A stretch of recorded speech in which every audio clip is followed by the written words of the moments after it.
called her a warrior queen because she faced thousands and never backed down.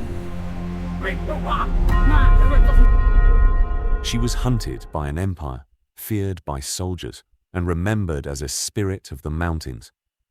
But Nanny of the Maroons was no myth.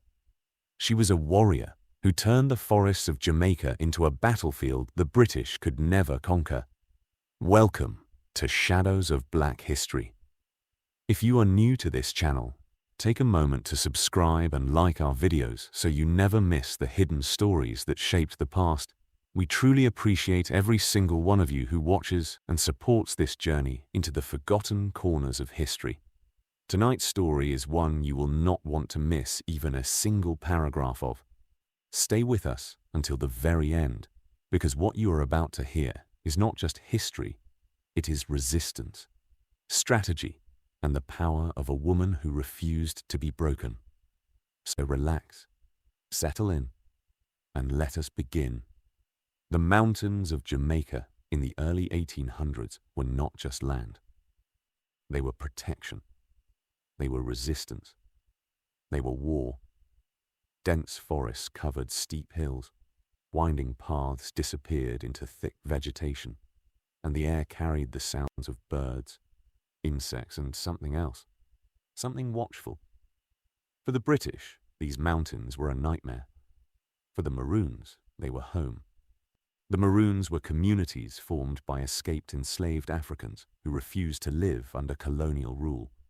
They built lives deep within the mountains, far from plantations, far from chains, far from control. And among them rose a leader whose name would echo through history with power and mystery: Nanny. Nanny was not just a leader. She was a strategist, a protector, and a symbol of resistance that the British struggled to understand. Stories about her spread quickly, some grounded in truth, others shaped by fear and imagination. It was said she could move through the forest without leaving a trace, that she could predict enemy movements before they happened, that she inspired her people not just through words, but through presence alone. The British called her dangerous. The Maroons called her something else entirely. They called her necessary. Because in a world where survival meant constant vigilance, Nanny represented the difference between freedom and capture, between life and destruction. Her people lived in a place later known as Nannytown, hidden high in the Blue Mountains, where steep cliffs and narrow paths made access nearly impossible for outsiders. The location itself was a weapon. The British soldiers, trained for open battlefields, found themselves disoriented in the dense terrain. Every step forward felt uncertain. Every shadow could hide danger. Nanny understood this better than anyone. She did not fight the British on their terms. She forced them to fight on hers. Using guerrilla tactics long before the term was widely known, she and her warriors struck quickly, then vanished into the forest. They used the land as both shield and weapon, turning the environment into something that worked against their enemies at every turn. The British underestimated her at first. They saw a group of escaped slaves and believed they could be easily subdued. They believed their numbers, their weapons, and their authority would be enough. But they did not understand the nature of what they were facing. This was not a rebellion that could be crushed in a single battle. This was a war shaped by patience, knowledge, and an unbreakable will to remain free. And at the center of it stood Nanny, watching, planning, waiting. Because she knew something the British did not. The mountains did not belong to them, and they never would. The British did not enter the mountains expecting to lose. They entered with the confidence of an empire that had crushed uprisings across continents, armed with muskets, discipline, and the belief that resistance could always be broken with enough force. Columns of soldiers marched into the Blue Mountains, their boots heavy against narrow paths, their red coats bright against the deep green of the forest. They carried supplies, weapons, and orders to eliminate what they saw as a growing threat. But from the very first steps, something felt wrong. The air was thicker than expected, the terrain more unforgiving, the silence more unsettling. The forest did not behave like open land. It absorbed sound, twisted direction, and concealed movement. And somewhere within it, unseen, Nanny and her warriors were already watching. Nanny did not rush into battle. She understood that patience was her greatest advantage. While British officers relied on structure and command, she relied on observation and timing. She studied their movements from a distance, noting how they advanced, where they paused, how they reacted to the unfamiliar terrain. Her warriors moved through the forest without breaking branches or disturbing the ground, their knowledge of the land allowing them to travel where others could not. They climbed steep slopes with ease, slipped through narrow passages, and disappeared into dense vegetation, as if the forest itself opened to let them pass.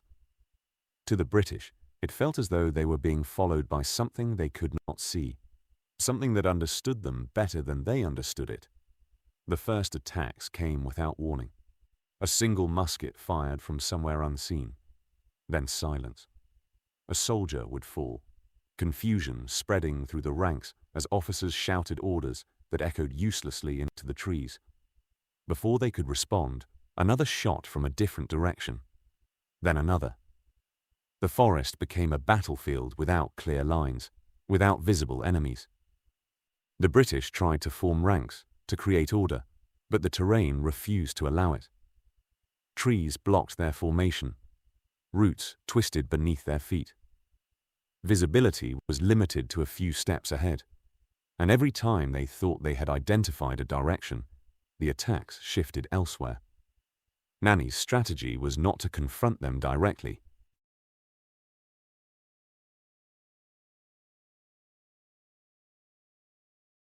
but to weaken them slowly, to create fear, to make every step forward feel like a mistake. As the days passed, the pressure grew. Supplies became harder to manage as the terrain slowed movement. Communication between units broke down as paths split and rejoined unpredictably. Soldiers grew tired, not just from physical exertion, but from the constant tension of not knowing where the next attack would come from.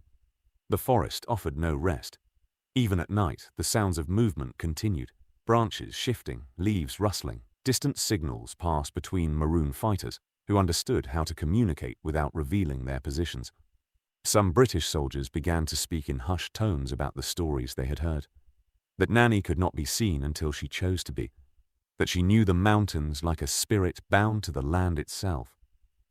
Fear, once dismissed as superstition, began to take root in men who had never doubted their strength before.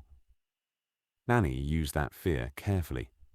She understood that war was not only fought with weapons, but with the mind. Each successful ambush, each unseen movement, each moment where the British failed to respond effectively, built pressure that could not be easily measured but was deeply felt. She positioned her warriors at key points along the mountain paths, not to block the British completely, but to guide them, to push them into areas where movement became more difficult, where visibility dropped further, where the land itself worked against them. It was not chaos. It was control, carefully maintained from a distance. She allowed the British to believe they were advancing, even as she led them deeper into terrain that favored her people entirely. Among the Maroons, Nanny's leadership was not questioned.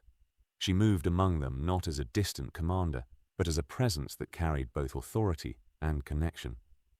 She listened to her warriors, respected their knowledge, and adapted her strategies based on what the land revealed. Her strength was not just in planning, but in understanding. She knew when to strike and when to disappear.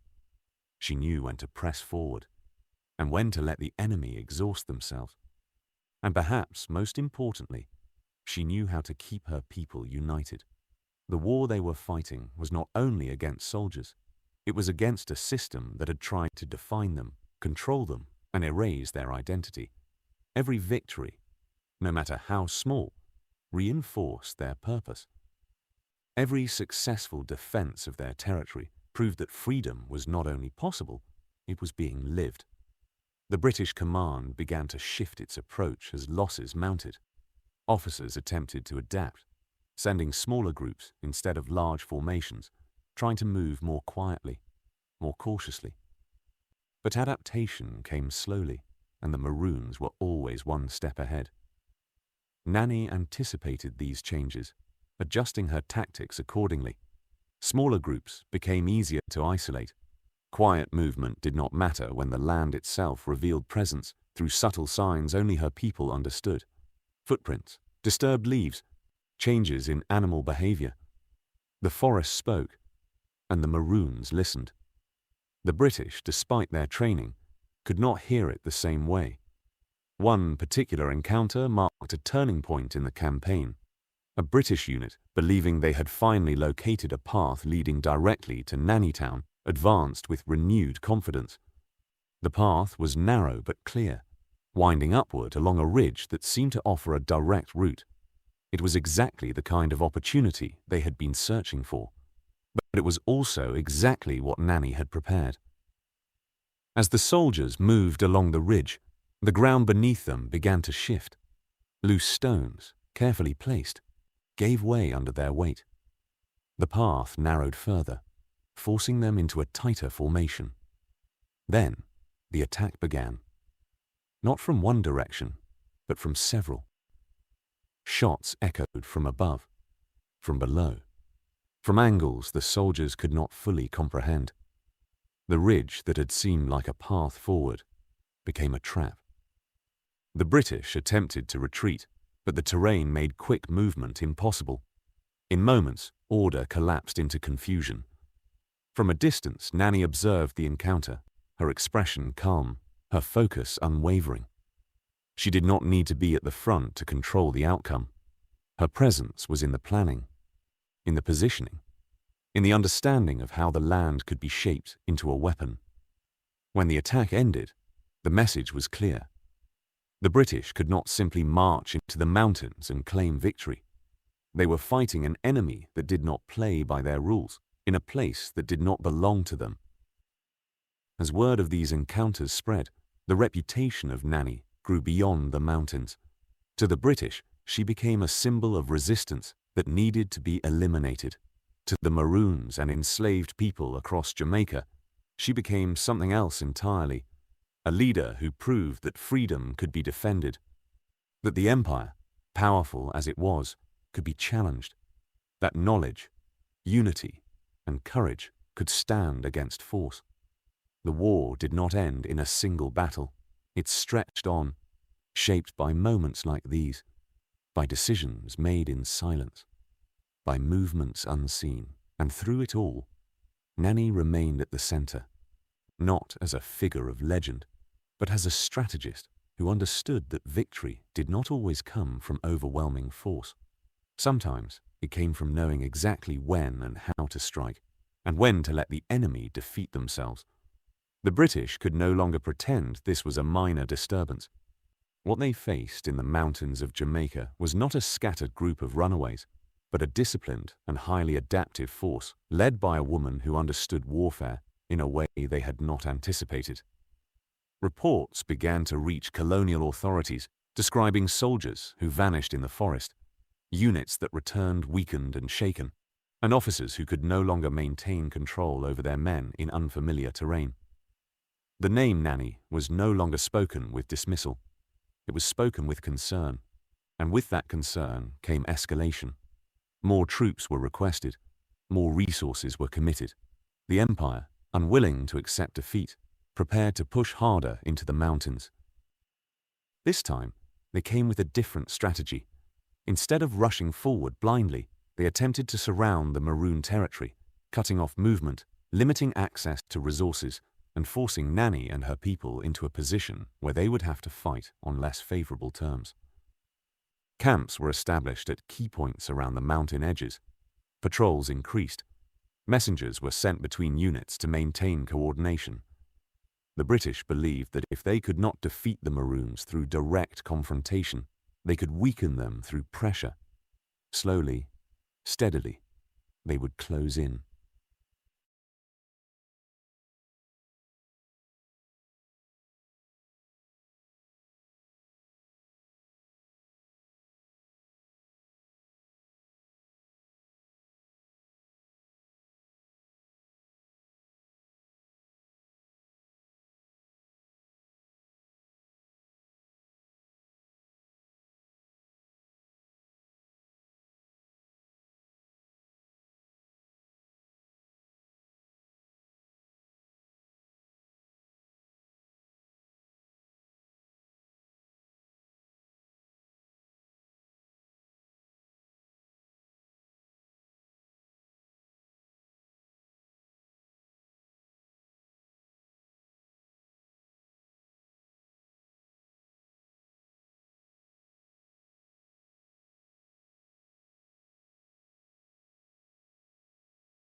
It was a strategy that had worked elsewhere.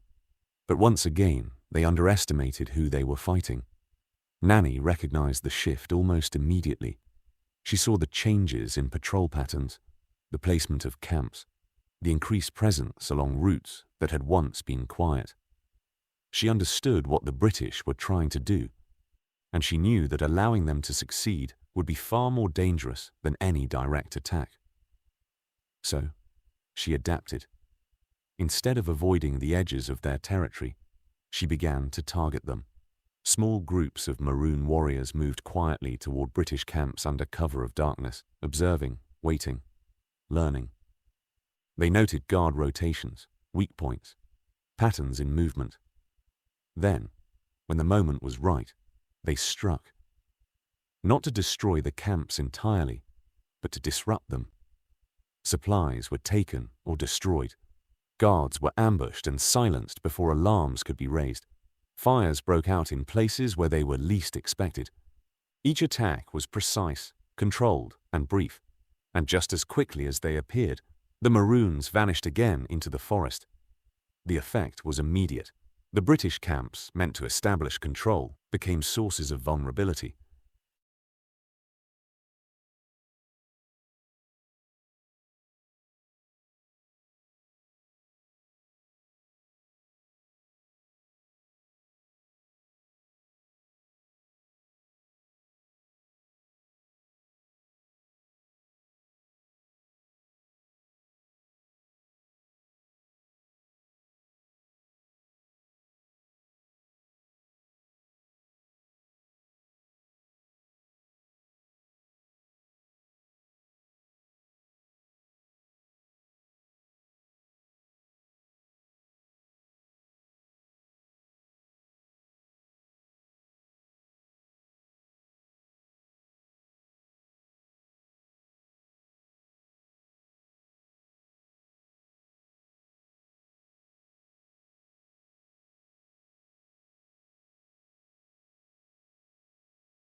Soldiers who had been stationed to contain the Maroons now found themselves under constant threat.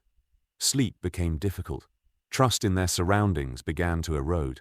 Every shadow seemed to move. Every sound carried uncertainty. The pressure they had intended to place on Nanny's people began to turn back on them.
And Nanny did not stop there. She understood that disruption alone was not enough. The British needed to be pushed into making mistakes. She began to spread false trails, guiding certain patrols deeper into the mountains while leaving other paths seemingly open. Some of these paths led nowhere.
Others led into areas where the terrain became especially difficult: steep slopes, narrow ridges, dense vegetation that slowed movement and reduced visibility.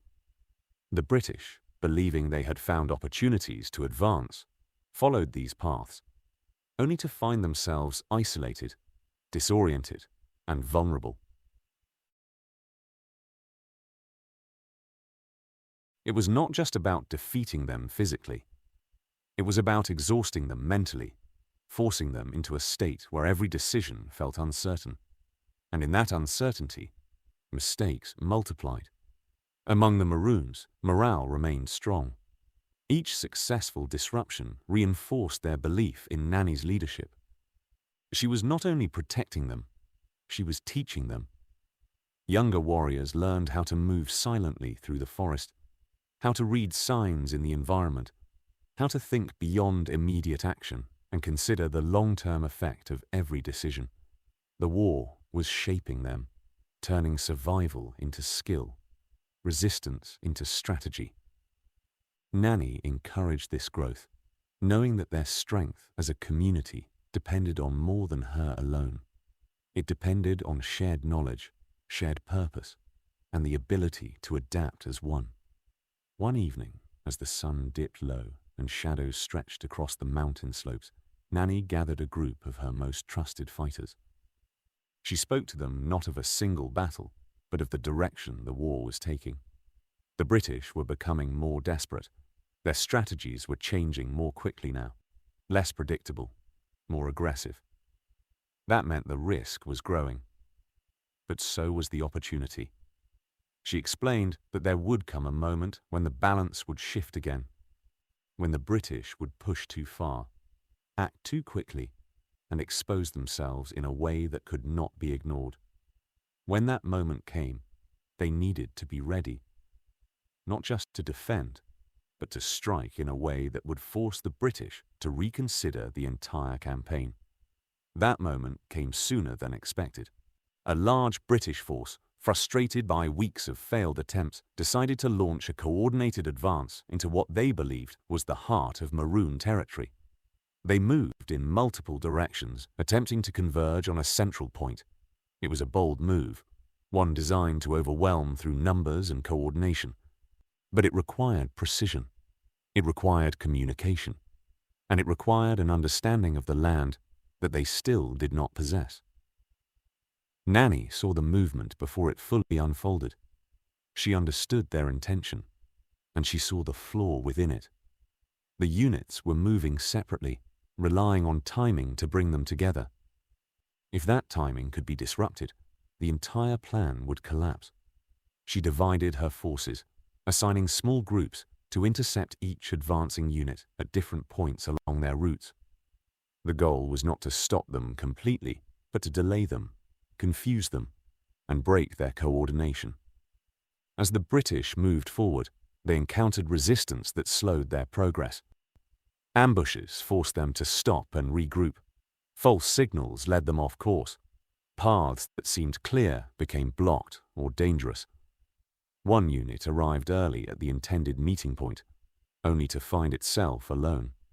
Another arrived late, exhausted and disorganized. A third never reached the point at all, having been turned back by terrain and repeated attacks. What was meant to be a coordinated strike became a series of isolated movements, each one weaker than the whole. And in that fragmentation, Nanny saw her opportunity. She directed her forces toward the most vulnerable group, striking with precision and speed. The encounter was brief but decisive. The British, caught without support, struggled to respond effectively, and once again, the Maroons disappeared before reinforcements could arrive. The message was clear. The mountains could not be controlled through force alone. Not here. Not against an enemy that understood every path, every shadow, every shift in the land.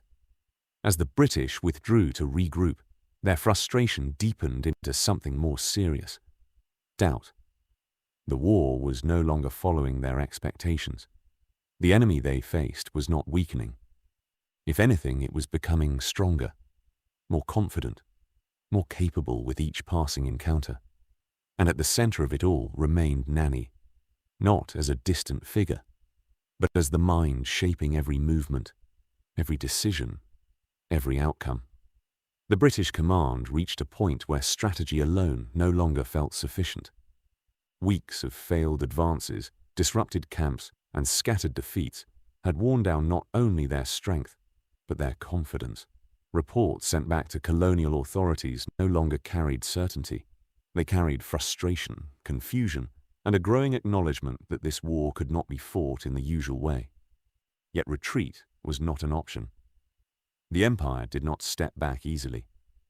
So a final strategy began to take shape, one that relied not on chasing Nanny through the mountains, but on breaking the foundation that supported her.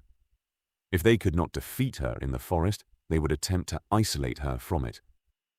This new plan focused on cutting off access to essential resources. The British identified routes used by the Maroons for water, food, and communication, then positioned forces to monitor and restrict them. Instead of advancing deeper into the mountains, they tightened their presence around the edges, aiming to create pressure that would slowly weaken the Maroon communities from within. It was a more patient approach, one that relied on time rather than immediate victory. The belief was simple. No group, no matter how skilled, could survive indefinitely without access to basic necessities.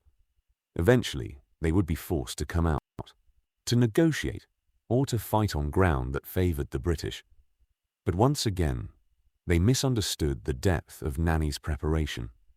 Nanny had not built her resistance on a single location or a single path. She had built it on adaptability. The Maroons did not depend on one source of food or water. They knew how to move between hidden locations, how to gather from the forest itself, how to survive in ways the British had never needed to learn. What the British saw as a network to be cut off was, in reality, a system designed to shift. When one route became dangerous, another was used. When one area became exposed, movement changed direction. The mountains were not just a place. They were a living system, and Nanny knew how to move within it without being confined by it. Still, she did not dismiss the threat. This new strategy was different. It was slower, more calculated, and potentially more dangerous over time. If left unanswered, it could create pressure that even her people would feel. So she began preparing for something larger than the small strikes and ambushes that had defined the war so far. She began preparing for a decisive response. She gathered her warriors once again, not in urgency, but in purpose. She spoke of what the British were attempting, of how they were trying to control the edges, to tighten their grip without stepping into the mountains themselves. She explained that this strategy could not be allowed to continue. It needed to be broken, not gradually, but clearly, in a way that would force the British to reconsider their entire approach. This would not be a series of scattered attacks. This would be something more focused, more deliberate. The target was not chosen at random. One of the British encampments had grown larger than the others, serving as a central point for coordination and supply. It was heavily guarded, positioned carefully, and supported by regular patrols. From the British perspective, it was secure. From Nanny's perspective, it was an opportunity. If that camp could be disrupted, not just harassed, but struck in a way that exposed its vulnerability, the entire strategy of containment would begin to unravel. Preparation took time. Nanny did not rush. She observed the camp from a distance, learning its rhythms, its patterns, its weaknesses. She identified the moments when guards were least alert, the areas where the terrain offered the most cover, the points where confusion could spread most effectively. Her warriors trained for the operation, not just in movement, but in coordination. Every person had a role. Every movement had a purpose. There would be no wasted action. The night chosen for the strike was quiet, with a low wind that carried sound away rather than toward the camp. Darkness settled over the mountains, deep and complete, the kind that made even familiar shapes difficult to recognize. The Maroon fighters moved into position without a sound, blending into the forest as they had done countless times before. They waited. Timing mattered. Everything depended on it. When the attack began, it did not come from a single direction. It came from everywhere. Shots rang out from multiple points around the camp, not in rapid chaos, but in controlled bursts that created immediate confusion. Guards turned in different directions, unable to identify a clear source. Before they could regroup, movement appeared at the edges of the camp, shadows where there should have been none, figures that seemed to vanish as quickly as they appeared. Supplies were targeted first, storage areas were disrupted, key resources rendered unusable. Then the pressure shifted. The goal was not to hold the camp, but to break it. British officers shouted orders, attempting to form a response, but the attack did not follow a pattern they could counter. It shifted, adapted, moved around their efforts to organize. Fires broke out in sections of the camp, not large enough to consume everything, but enough to divide attention, to force decisions that could not all be made at once. The soldiers, trained for structured engagement, found themselves reacting instead of controlling. Nanny was not at the center of the chaos. She was at its edge, watching, guiding, ensuring that the operation remained focused. She did not allow it to become reckless. The moment the objective was achieved, the signal was given. And just as quickly as the attack had begun, it ended. The Maroons disappeared back into the forest, leaving behind a camp that was no longer secure, no longer stable, no longer the stronghold the British had believed it to be. The effect was immediate. The strategy of containment, built on the idea of controlled positions and reliable supply, had been shaken. If the central camp could be reached, if it could be disrupted so completely, then none of the positions were truly safe. The British were forced to reconsider not just their tactics, but their assumptions. The mountains were not something that could be surrounded and controlled from the outside. Not when the enemy inside could reach out and strike at will. For the first time, the possibility of something unthinkable began to take shape, that they might not win. And at the center of that realization stood Nanny, not as a legend, not as a myth, but as a leader who had turned knowledge, patience, and strategy into a force the Empire could not easily defeat. The aftermath of the attack did not fade quietly. It spread through the British ranks like a shock that could not be contained. The central encampment, once considered secure, had been exposed in a way that shook confidence at every level of command. Officers who had argued for patience now faced questions they could not easily answer. Soldiers who had trusted their positions now looked at the forest with a different kind of awareness. The war was no longer about advancing or containing. It had become something far more difficult to define. They were fighting an enemy they could not predict, in a land they could not control, under a leader they could not understand. Nanny did not celebrate the victory in the way the British might have expected. There was no open display, no moment of visible triumph. Instead, there was movement, quiet and purposeful. She knew the attack had changed the direction of the war, but she also understood that it had brought them to a critical point. The British would not simply accept defeat. They would either escalate further or begin to consider something they had resisted until now. Negotiation. For Nanny, this possibility was not a sign of weakness, but a potential outcome of strength. The goal had never been endless war. The goal had always been survival, freedom, and the ability for her people to live without fear of being forced back into chains. Within the Maroon communities, the impact of the attack was felt deeply. It was not just a tactical success, it was a confirmation. A clear demonstration that their way of life, their understanding of the land, and their unity under Nanny's leadership had created something powerful enough to stand against an empire. The younger warriors, who had grown into the war, saw in this moment a future that was no longer defined only by resistance, but by possibility. The elders, who had seen years of struggle, recognized that something had shifted, not completely, not permanently, but enough to open a path that had not existed before. The British response came more slowly than expected. Instead of immediate retaliation, there was hesitation. Reports were sent, discussions held, decisions delayed. The cost of continuing the war was becoming harder to justify. Resources were being drained, morale was weakening, and the outcome remained uncertain. For an empire built on control and expansion, uncertainty was a dangerous place to remain. It forced a question that had long been avoided. Was it possible that this war could not be won in the traditional sense? Eventually, that question led to action. Representatives were sent with a different purpose than before, not to track, not to capture, but to communicate. The idea of negotiation, once dismissed, was now being considered as a viable option. It was not presented as surrender, not in the language the British used, but it carried the weight of recognition. Recognition that the Maroons were not simply fugitives to be hunted, but a force to be dealt with. Nanny approached this moment with the same caution and clarity that had guided her through the war. She did not rush into agreement. She listened. She evaluated. She understood that what was being offered would shape not only her life, but the future of her people. Freedom, if it came, had to be more than words. It had to be something that could be defended, maintained, and passed on. She met the representatives not as someone seeking permission, but as someone who had earned the right to stand as an equal in that moment. The discussions were not simple. Trust was limited. The history between them carried too much weight to be set aside easily.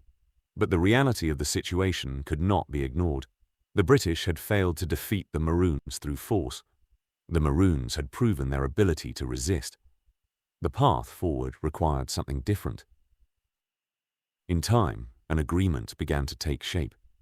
The Maroons would be recognized as a free people, allowed to live in their own communities, to govern themselves, to exist outside the direct control of the colonial system.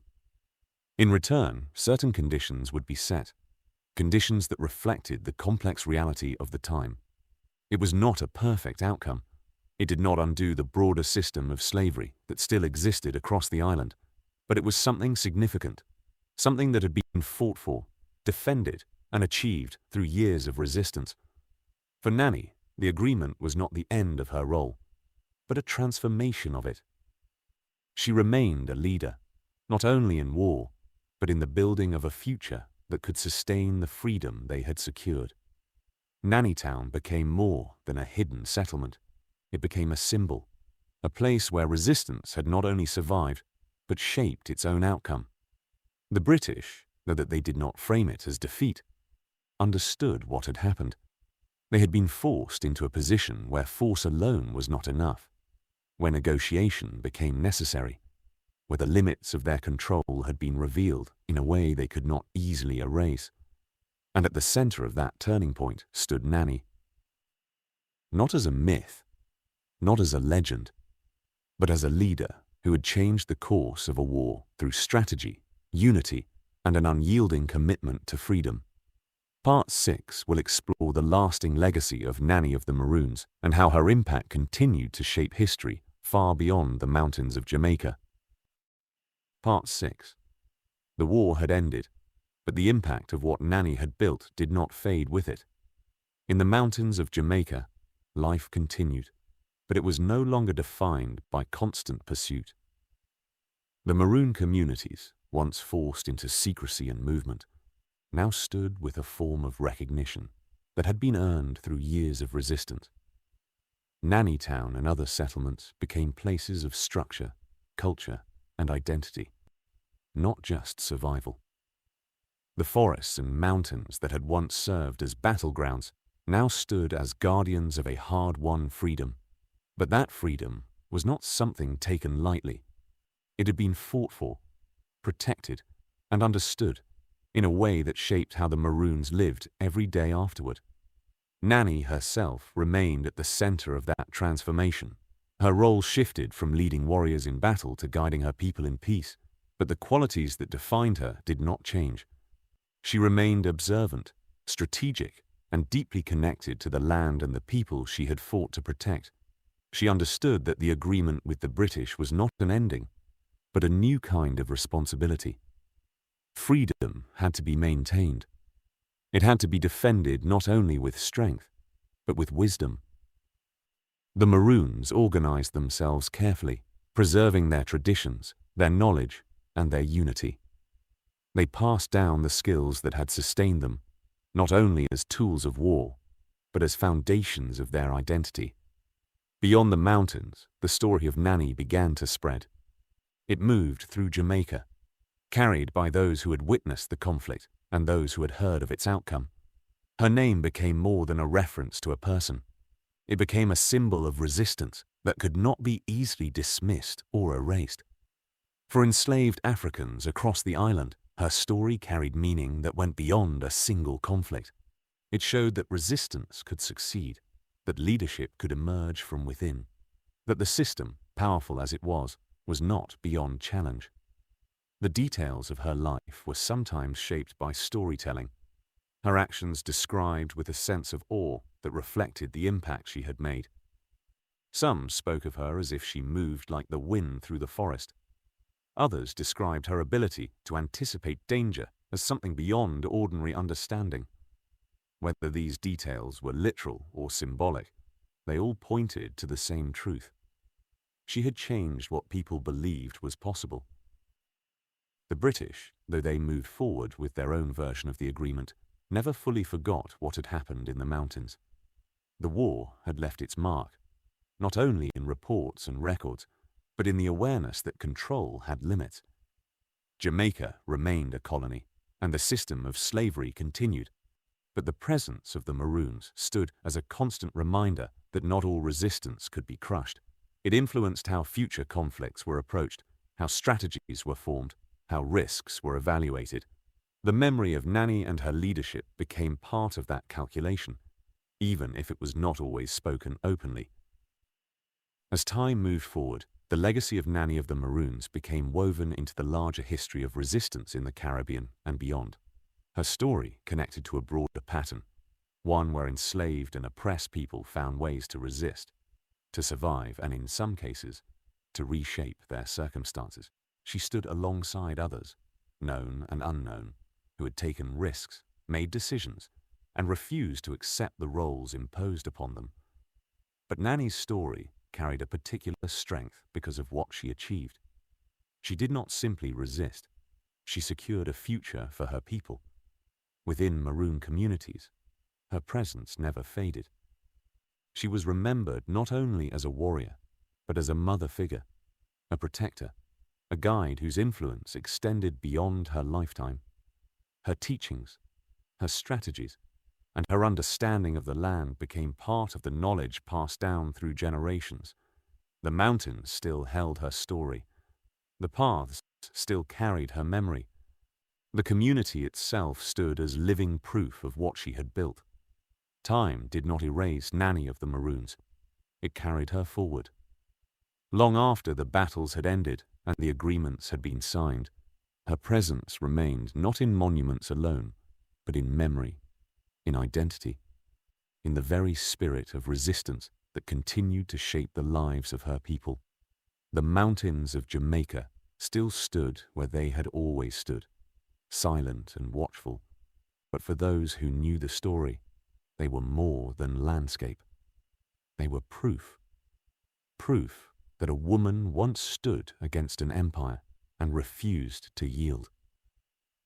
Proof that strategy, unity, and courage could carve out space for freedom, even in a world designed to deny it.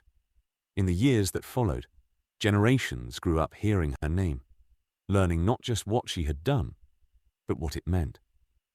Nanny was not remembered as someone distant or unreachable.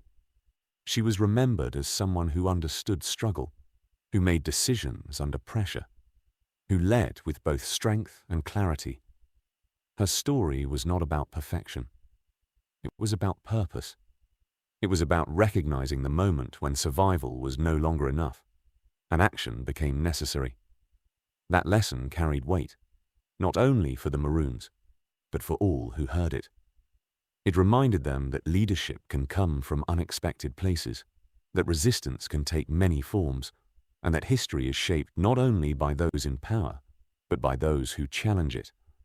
Across Jamaica, her legacy became part of the island's identity. She was no longer just a figure within Maroon history. She became a national symbol, recognized for her role in defending freedom and shaping the course of resistance. Her name stood alongside the most important figures in the country's past, not because she sought recognition, but because her actions made it impossible to ignore her impact. Schools taught her story. Communities honored her memory.